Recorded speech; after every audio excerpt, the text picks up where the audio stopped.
ఆంధ్రప్రదేశ్ రాష్ట్రంలో అధికార మార్పిడి తర్వాత మహిళా సంక్షేమ పథకాలపై గట్టి ఎదురుదెబ్బ తగులుతోంది. గత ప్రభుత్వం అమలు చేసిన కీలక పథకాలన్నీ రద్దవుతుండగా కూటమి ప్రభుత్వం ఎన్నికల ముందిచ్చిన హామీలు కూడా నెరవేరడం లేదనే విమర్శలు వెల్లువెత్తుతున్నాయి. ముఖ్యమంత్రి చంద్రబాబు నాయుడు పాలనలో రాష్ట్రంలోని కోట్లాది మంది మహిళలకు మోసం జరుగుతోందనే ఆందోళన వ్యక్తమవుతోంది. కూటమి ప్రభుత్వం అధికారంలోకి రావడానికి ముందు తెలుగుదేశం పార్టీ తన మేనిఫెస్టోలో మహిళలకు కీలక హామీ ఇచ్చింది. ఆడబిడ్డ నిధి రాష్ట్రంలోని 1.80 కోట్ల మంది మహిళలకు ఏటా 18,000 చొప్పున ఇస్తామని హామీ ఇచ్చారు.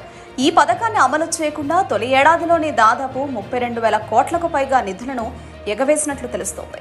దీంతో చంద్రబాబు నాయుడు ఆడబిడ్డ నిధి హామీకి పూర్తిగా ఎకనామం పెట్టారనే విమర్శలు వస్తున్నాయి. డ్వాక్రా మహిళలకు ఆర్థికంగా అండగా నిలిచే సున్నా వడ్డీ పథకం అమలు కూడా ప్రశ్నార్థకంగా మారింది.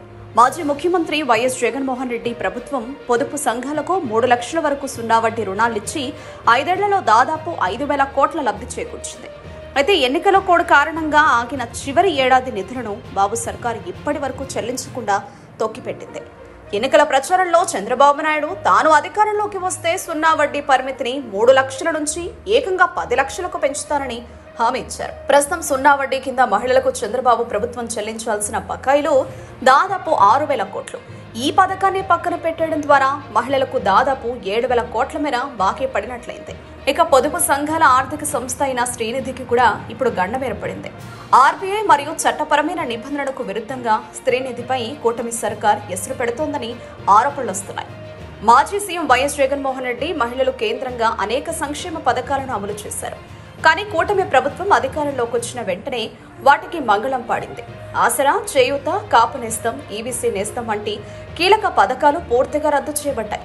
ఈ పథకాలతో కోట్లాది మంది మహిళలు ప్రత్యక్షంగా లబ్ధి పొందారు. గత ప్రభుత్వంలో మహిళలు బ్యాంకు లింకేజీ ద్వారా 1.70 లక్షల కోట్ల రుణాలు, శ్రీనిధి ద్వారా దాదాపు 13,172 కోట్ల రుణాలు పొందారు. సున్నా వడ్డీ అమలుతో సుమారు 5,000 కోట్ల ప్రయోజనం దక్కింది.